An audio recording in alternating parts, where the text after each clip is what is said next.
In today's Leeds news, more new contracts signed, Gnonto on Farke and last season, Robert's future pinned on Burnley, and the latest on junior Firpo's future.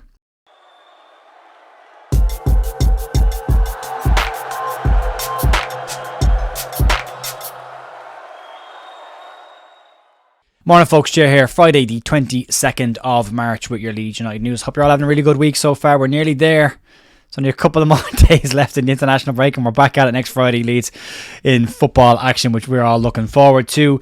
Really quick brief update. The Academy View will be at 6 o'clock tonight, live stream with Jerry McDermott, looking at all of the Academy news and what's going on with the restructure behind the scenes at Leeds United and a couple of players to keep an eye on in the next couple of years as well. So we'll get stuck into that with Jerry later on this evening. In terms of today, we'll crack on. We're going to start off with just a real quick conversational piece. It's not part of the headlines, but Leicester City's situation. Leicester have been found guilty of breaching financial fair play or failing to submit their financials to the Premier League. And an interesting situation, they've said that they don't believe that they should have to give the Premier League their financials, being that they're in the Championship. And they told the Championship they don't believe they should give their financials to the Championship because for the year that it covers, they were in the Premier League. So they're trying to find this middle ground of having to not tell anybody what they've actually spent money on. The Premier League have referred them to an independent commissioner to make a decision on this. And it's likely that they will go into next season with a points deduction as well. On top of that, it said in a couple of articles that they may actually have to look at selling players during the summer in order to make sure that there isn't a second financial punishment coming the year after. So it could be a very tricky situation for Leicester if they do get promoted from the Championship this year into the Premier League. It's unclear whether there'll be any kind of points deduction this season on them. It's looking very, very likely there'll be some sort of a fine for the Championship situation and then a points deduction next season. Leicester are fighting this. They are fighting it quite hard, saying they're disappointed in the Premier League's verdict and will do everything in their power to fight unlawful restrictions put on them by the governing bodies, which is a strange situation. You can't kind of have it both ways. You can't say that you don't want points deduction in the Championship because half the season was in the Premier League, and then you can't tell the Premier League you're not submitting results because you're in the Championship this season. You can't have your cake and eat it in this situation. So one way or another, Leicester will have to answer for breaching the financial fair play. It is now that the verdicts have all come in, all three teams that finished above Leeds United in the Premier League all broke financial fair play rules in order to do so. Leeds abided by them. It's great to see that when a team actually follows the rules of the league and gets relegated, but other teams are rewarded by breaking those rules and staying in the division, in Nottingham Forest and Everton's case, and in Leicester's case being in a situation where they just didn't need to sell that many players during the summer or could keep some of their highest earners in order to try and get straight back up again. It might not work out particularly well for them, but we'll get more information on that as and when it comes out.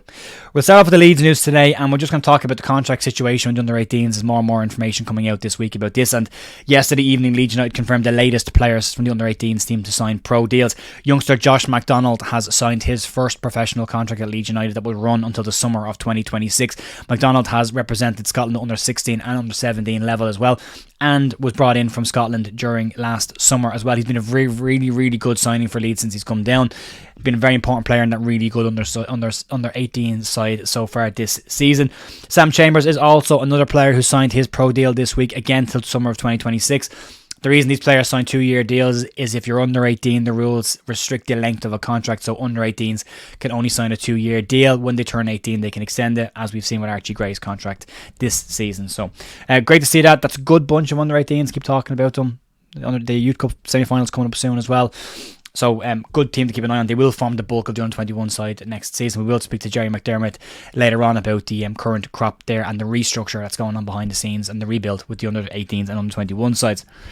And moving on, let's talk about Willo Gnonto. He has been speaking to the Leeds United official podcast about Daniel Farke's impact on him last season and Patrick Bamford's influence as well.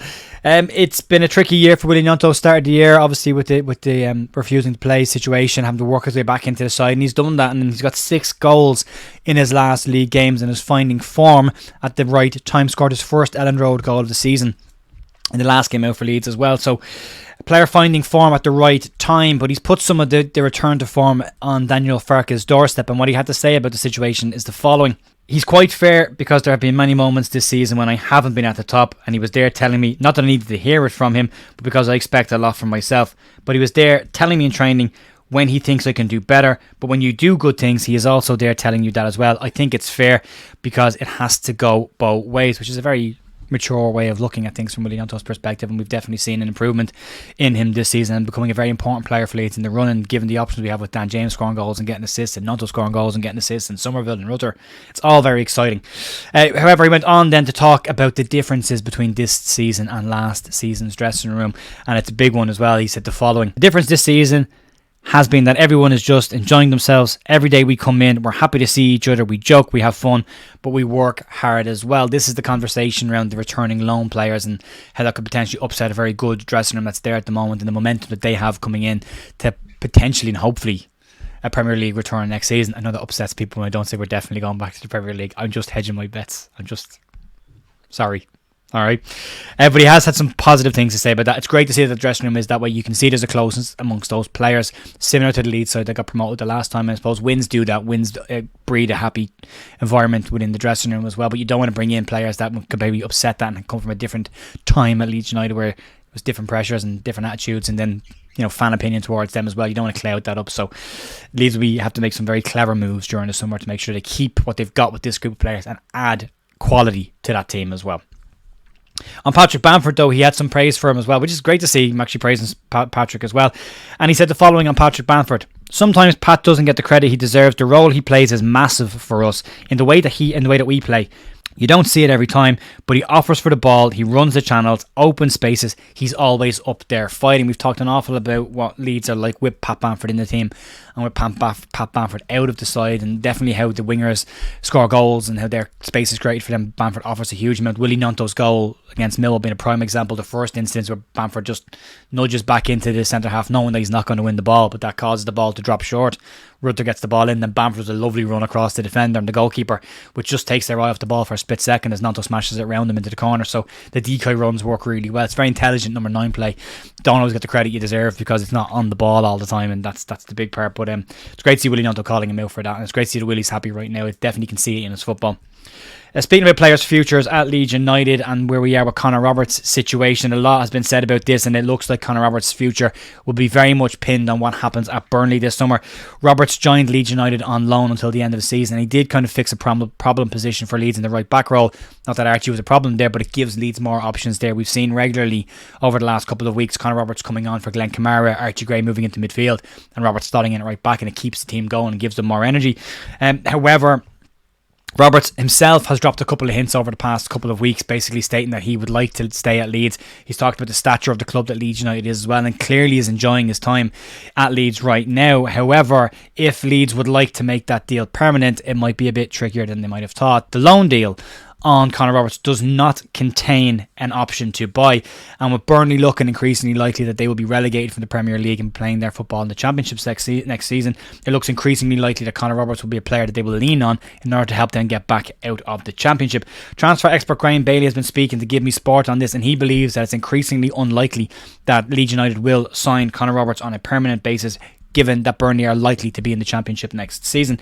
He does go on to point out, though, that if the 49ers were to stretch the purse strings and to make an offer for the player, that they could tempt Burnley into selling, who will need to reduce their costs coming down into the Championship next season after bringing in a lot of players in this summer. However, he does go on to finish off by saying he would be very surprised if Leeds were to sign Connor Roberts on a permanent deal, given the amount of minutes that he's played, the fact that he's not starting games. And I disagree with that slightly. I think Connor Roberts has had a very strong impact off the bench. He's been very good for Leeds.